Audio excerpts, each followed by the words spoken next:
सब? I hope आप सब बढ़िया होंगे। तो आज यहाँ पे हम लोग हाफ ईयरली एग्जाम जो आपका अर्धवार्षिक परीक्षा है, ठीक है, कक्षा 10वीं वाले, उसका हिंदी का जो सेट बी है उसको हम लोग आज यहाँ पे पूरा का पूरा देखने वाले हैं। ठीक है, यहाँ पे आपका पूर्णांक समय सब कुछ दिया हुआ है, कुछ निर्देश भी दिए गए हैं। ठीक है, तो इस पेपर को आपको ध्यान से पढ़ लेना है। ठीक है, क्योंकि क्या पता आपका यही पेपर कल की परीक्षा में आपका आ जाए। ठीक है, सेट बी वाले ध्यान से देखना। ठीक है, वीडियो को लाइक करके और चैनल को सब्सक्राइब करके अपने सभी दोस्तों के साथ शेयर जरूर करना। ठीक है, और जैसे जैसे आगे की अपडेट आएगी तो आपको इसी चैनल में दे दी जाएगी, इसीलिए बेल आइकन जरूर प्रेस कर लेना ताकि आने वाली सभी लेटेस्ट वीडियो आप तक जल्द से जल्द पहुंच सके। ठीक है, तो इसको ध्यान से पढ़ लेना। ठीक है, क्योंकि निर्देश वगैरह सब कुछ यही प्रश्न आपका आ सकता है आपकी परीक्षा में, इसीलिए इसको हल्के में नहीं लेना है। ठीक है, तो अच्छे से पढ़ के जाना है। अर्धवार्षिक परीक्षा कक्षा 10वीं विषय हिंदी सेट आबा दोनों में प्रश्न आ सकते हैं। ठीक है, क्योंकि प्रश्न एक ही होते हैं, मतलब इधर से उधर का कर देता, उधर से इधर। ठीक है, तो दोनों पढ़ लेना है, चाहे आ हो चाहे बा हो। बाकी हम लोग यहाँ पे अभी आपका ऑब्जेक्टिव देखेंगे। तो यहाँ पे सबसे पहला है, जिन वाक्यों में दो कर्म होते हैं उनकी क्रिया क्या कहलाती है? 10वीं वालों बताना।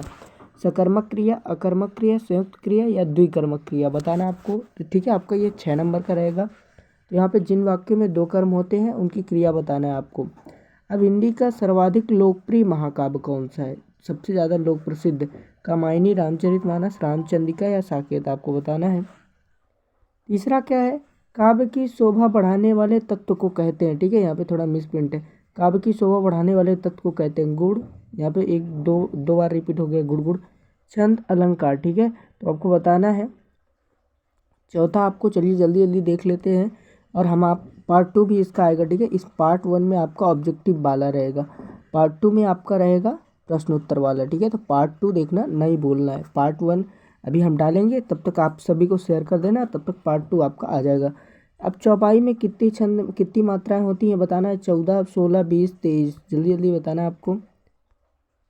अब करुण रस का स्थायी भाव क्या है? करुण रस का स्थायी भाव क्या होता है वो आपको बता देना है। शब्द गुण के प्रकार बताना है। ठीक है, शब्द गुण के जो प्रकार होते हैं वो। अब रिक्त स्थानों की पूर्ति करना है। तो पंचवटी किस समास का उदाहरण है वो आपको बताना है। अर्थ के आधार पर वाक्य प्रकार जिसके कारण स्थायी भाव उत्पन्न हो वह कहलाता है। ठीक है, यहाँ पे एक मिसप्रिंट हो गया है, चौथा भी यहीं पे। कमायनी एक है महाकाव्य खंड का, वो आपको बताना है। सोठा छंद में चरण होते, कितने चरण होते? एक से अधिक अर्थ वाले जो शब्द है वो कहलाता है। ठीक है, सप्तशत चलिए देखते हैं। रामधारी सिंह दिनकर प्रगतिवादी कवि हैं, आपको बताना है। प्रयोगवाद के जनक सुमित्रानंद पंत माने जाते हैं। गोपियों के उद्भव के संदेश को स्वीकार है। गीता स्वयंवर में राम लक्ष्मण मुनि विश्वामित्र के साथ गए। नागार्जुन का बचपन से ही यही नाम था। जयशंकर प्रसाद छायावादी के कवि हैं। सही जोड़ी आपको बनाना है, सही जोड़ी। ठीक है, जयशंकर प्रसाद छायावाद, सूर्यकांत त्रिपाठी निराला, कमायनी, सतरंगी पंकज तुलसीदास, नागार्जुन का जन्म, नेशनल बुक ट्रस्ट। ठीक है, जो आपको बताना है जल्दी जल्दी, इसका राइट आंसर क्या हो जाएगा? पहाड़ पर लालटेन के कवि का क्या नाम था? नेताजी की प्रतिमा। बाल गोविंद भगत क्या काम करते थे? भोलानाथ से सिसकना क्यों भूल गया? अज्ञे ने हिरोशिमा कविता कहाँ बैठकर लिखी? बच्चों को कौन सी शरारत महंगी पड़ी? ठीक है, तो हमने यहाँ पे आपका जो पूरा का पूरा ऑब्जेक्टिव है वो देखा। अगली वीडियो में हम लोग 6 से और आपका जो है पूरा का पूरा यहाँ तक देखेंगे। ठीक है, 22 तक।